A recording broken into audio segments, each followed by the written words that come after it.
how do you set up and structure a business where you're fundable? I mean, how do you create your business to a point where lenders and credit issuers want to give you money? Well, that's exactly what we're talking about during today's training. I'm actually going to break down 7 different things you want to do right now to make sure your business is fundable. We're going to talk about what lenders and credit issuers really want to see. We're going to pull back the curtains and look at their secret approval formula, decode it, and talk about how to structure your business where you actually can get the most amount of money. And at the end of this training, I'm going to give you access to special resources that will help you do this even quicker to help set up your business where you can get maximum capital. Look, we got a lot to cover, so let's dive in.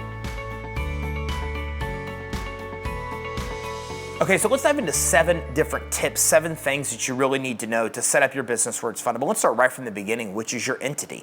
Look, lenders and credit issuers prefer a corporation as the premier entity that you want to choose. Now, you can also choose an LLC, although an LLC is an official entity type, it can kind of be overlaid to other entity types, which give you a lot more credibility. Now, what you want to avoid at all costs is being a sole proprietorship. Look, even SBA refers to sole proprietors as entrepreneurs who are experimenting with a business idea or a concept. They don't even really look at it, along with a lot of others in the credit and financial space, as an actual entity. So if you want to be able to set yourself up for the most amount of money, my first tip is to get the right kind of entity, which is preferably a corporation or an LLC.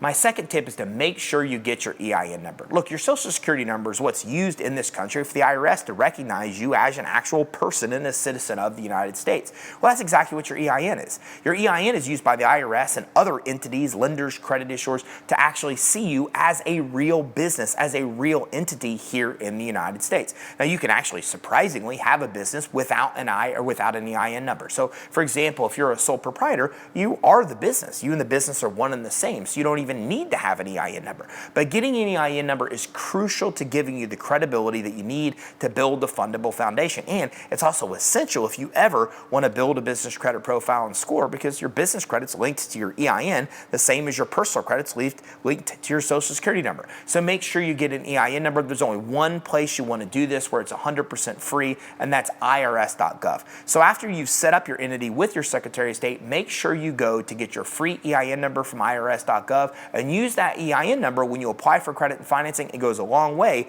to helping you set up that fundable foundation. Now, my next tip, or tip 3, is to set up a separate business address. Look, we live in a world where a lot of people are working from home. But a home-based business versus a business in a high-rise building in Tampa, Florida, one has a lot more credibility. And so if you have a choice of the perception that you give lenders and credit issuers, well, you always want to give them the perception that you're operating out of a high-rise building in Tampa, Florida. There's a lot more lenders and credit issuers that are going to want to give you money that way, and you're typically going to find that your approvals and terms are a lot better when you actually have a real physical address. So here's kind of the order that you actually want to go through. First of all, if you can get a retail location, get a real retail location. If you have a real retail location, it goes a long way to giving you credibility and to helping you build a strong fundable foundation. But let's say you're working from home or you don't need a real retail location. Well, in that case, you want to really consider a virtual office. Now, a virtual office is only available from places like Regis, DaVinci, Alliance. It's not a mailbox from places like iPostal, PO boxes, or UPS addresses. As a matter of fact, those you want to avoid at all costs. You never want to get a UPS address or an iPostal address or a PO box and use that as your primary address. But if you go through Regis, Alliance, or DaVinci and get a virtual office, then that makes it look like you occupy a building in Tampa, Florida in a high-rise, even though you could be theoretically working from home. Now, if you can't afford a virtual office, well, then the next thing you want to do in the last resort is to use a home address. But you need to know a couple things. First of all, sources like Dun & Bradstreet are now including a Google Street View of your business on your business credit reports. So don't be surprised that lenders, credit issuers, even you, will see a picture of your house on your commercial credit report. The other thing to keep in mind is that if you use a home address, there are just some lenders and credit issuers that will not issue you credit, will not lend you money. So for example, Walmart, you're not going to get a corporate credit card without a personal guarantee or credit check if you use a home address, but Amazon you will. So this is what to keep in mind. If you want to set your business up to be the most fundable, to have the strongest fundable foundation, then you want to have a separate business address, preferably a retail location or a virtual office, but at all costs, you've got to avoid PO boxes, UPS addresses, and iPostal type of PO box addresses.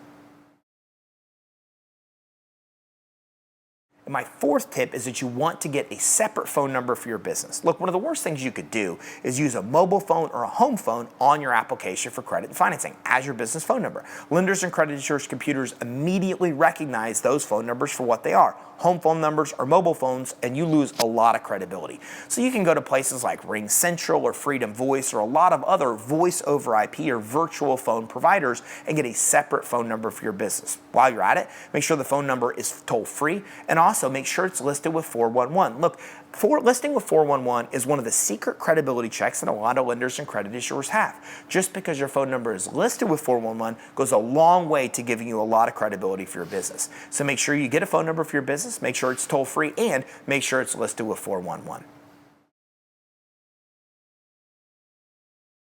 And my fifth tip is you want to make sure that you actually have a domain and a website for your business. Now, preferably, your name of your business will be the actual domain. So for example, our domain is creditsuite.com and our company is Credit Suite. That kind of congruency is exactly what lenders and credit issuers want to see, and it's what will give you a lot of credibility. And you want your email address to match the domain as well. So our domain is creditsuite.com and our email is info@creditsuite.com. You want to stay away from AOL or Gmail type email addresses because you lose a ton of credibility when you use them. So make sure you get a website. Make sure the website set up that's a professional website. Stay away from places like Wix where you don't host the website. Make sure the website reflects the products and services that you offer, and make sure you have an email that's congruent with your domain. If you do these things, it goes a long way to helping you build that fundable foundation.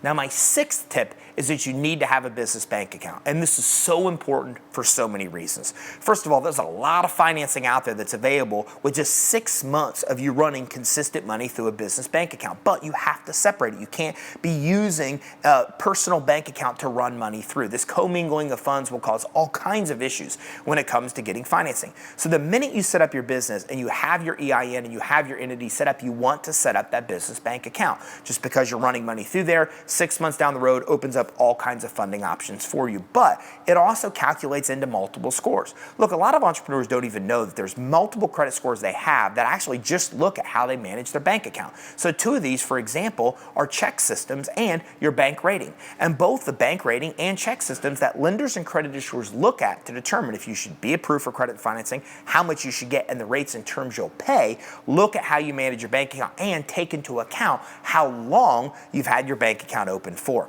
So the longer your bank account's been open, the easier it is for you to be able to get the credit financing you want at the terms you want to get. And my last tip, tip 7, is get a business license. Look, there's a lot of industries, there's a lot of counties and states that don't even require this. But we found that having a business license goes a long way to helping you build a fundable foundation and creating a world where lenders and credit issuers want to give you money. So I'll give you an example. There's a great starter vendor that you can use when you start building business credit called Granger. Just because you have a business license and you submit it to Granger oftentimes means they'll give you a $2,500 credit line just because of the credibility of having that license. Even when lenders and credit issuers don't ask for the license, submit it to them. Because again, just because you have a license for the business goes a long way to giving you credibility. Now, if you don't need one for your industry, you can oftentimes just do a basic search on Google for the county that you live in and the term business license, and you'll find a license that you can get just for operating in the county that you're in, even if you work from home. But anything you can do to try to get a business license, do so, because it goes a long way to giving you the credibility you need to build that fundable foundation where lenders and credit issuers want to give you money and give it to you at the best terms. You want to know the best places to get financing? Do you want to get financing if you've been denied before or even as a startup business? Well, make sure you click the link in the bio for resources that will help you get the most amount of money at the best terms. And if you got value from this training, well, make sure you like and subscribe and keep your eye out for our next training where we talk about more cool ways to get the money you need to start and grow your business.